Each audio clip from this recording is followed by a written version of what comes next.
Hi.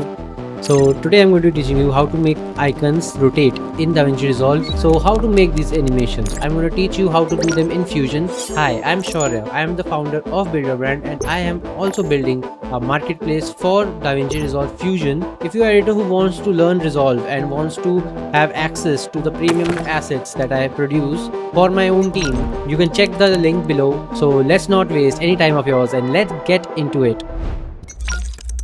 If you are a beginner editor and is new to DaVinci, please make sure that you follow the steps throughout. But I would recommend if you have some sort of knowledge on how the node system works because it will look very complicated to you in the initials. And just for example, you can see here, this is how the whole setup works. Now, if you are new to DaVinci, you will realize, okay, I don't understand this shit. Okay. So I would recommend you to go watch some videos on how to understand DaVinci, how to understand Fusion, or how the node work, what nodes does what. You should get that much knowledge first, and then you can start working on this. So let's begin. First, let's begin with how do I have this setup right now? Because if you are seeing my Fusion, you would have realized that it looks very different from yours. So how to do that is simply go to Layout Preset, go to Fusion Presets, go to Midflow, and click that. You will have something like this. Just go here and click this twice, and it will open the media and the effect panel on your left side, and the right side will have the nodes and everything, node graph and everything. Okay, then you can just change its size in one. If you click here, you will get a single view. If you click here, you will have a double view. If you are doing keyframing and spline, just click these and they will come out. I use this setup because it's easy for me. For you, it depends. Step one is to get an image. In our case, I'm going to be using, let's say, this stock image. Okay, and here you can see it is in 5112 5112. That is the pixel, that is the amount of space it is requiring right now. That is the dimensions of a single image that you have imported. Okay, it is, the images usually vary, so we are going to be standardizing them. How we are going to be standardizing them is by adding a background node and merging them upon this. In our case, if you see, it is not correctly standardized because the background is in the foreground. Disconnect this, take this, click alt and connect it, and you will have three options. The background needs to go in the background and the image needs to go in the merge in the foreground. So now you have the image in the foreground. Just size it a little smaller and add an ellipse. Ellipse is the circle like this. This is a mask. Mask are these blue points that are connected here. You can connect a mask like this, or this. What you have to do is take your ellipse and connect it to the merge and to the background, and you will have something like this. Now decrease the size like this. You can use this handle or you can simply decrease it from here like this, but the way there will be variation in the size and it will look like an oval then. So it is better to use the handle here, decrease it, go here in the merge and decrease the size. Anything that is in the foreground will decrease in the merge, or you can just add a transform node.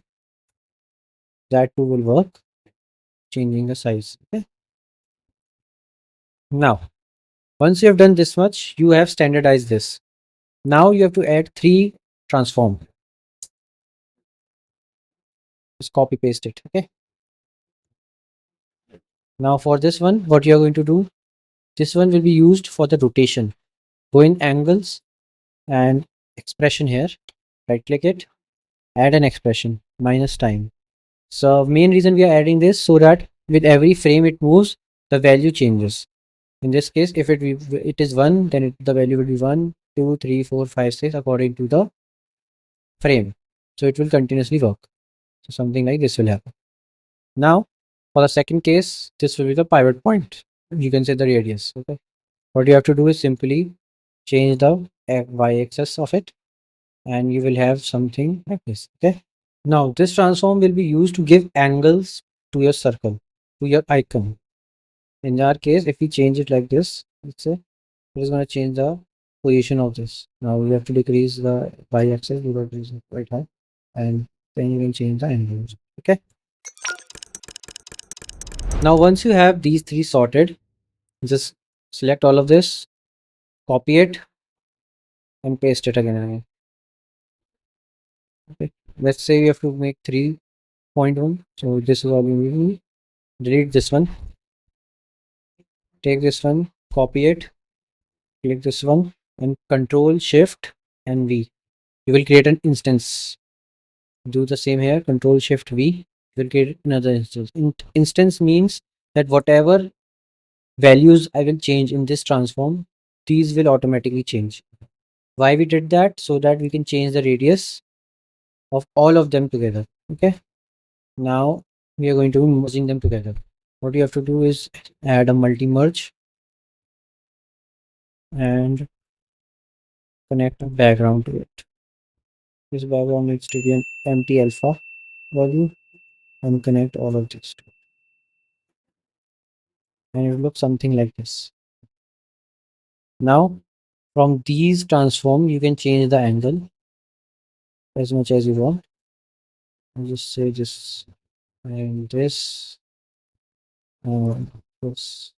It's best to do some math and take out like which values should we have. It is simply 360 divided by 3. That would be 120 each, right?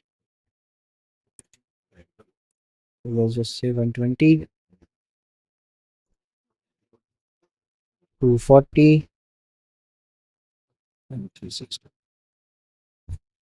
Okay, so it is now a triangle. So you have to do this math again.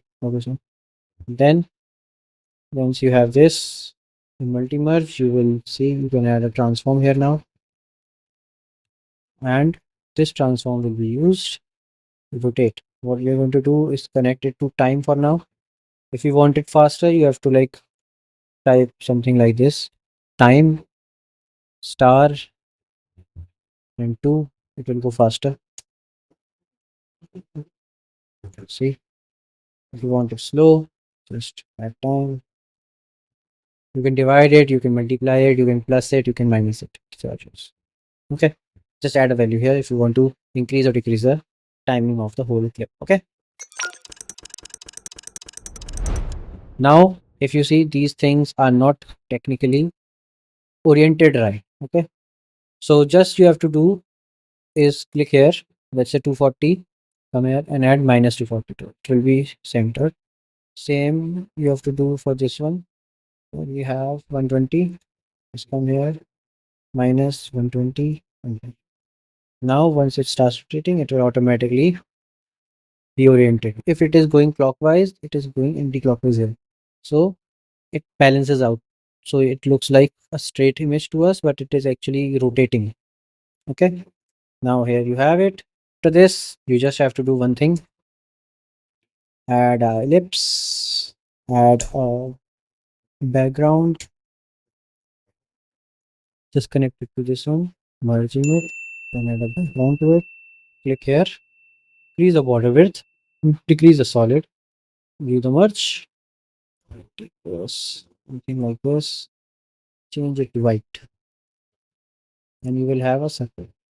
Now as you can see, it is on the foreground. Just disconnect this, click this, alt, and you can select where you want it. I want it in the background, so in the background, and here you have it, the head animation. Now if we just add a transform again and connect it to it, and then you can change the size of it. For example, we will just go till 30, change the size, go back, change the size, keyframe it 2 times. This is what we say, the diamond is what we say is the keyframe. Okay. So now just use this transform, add a keyframe here, and size, you can see, just decrease it to 0. We do the next one, let's keep it this much. Now take this button, this is the full size button. It will give you something like this. Control A, smooth it. Now just put something like this. With the size of everything here, and it will give me something like this. See? So now you have the animation, it is rotating. If you are looking for the macro, you can go and check my description. You will find it in my page. You can go open it and download it. It is free for now. You can just have it, and you will also be receiving multiple of these animations, whichever one I will be doing. I'm going to give it to you through a newsletter, so make sure you are subscribed to that newsletter as well. It will be on my website as well, so go check it out. Hope you have a fun day, guys. See you.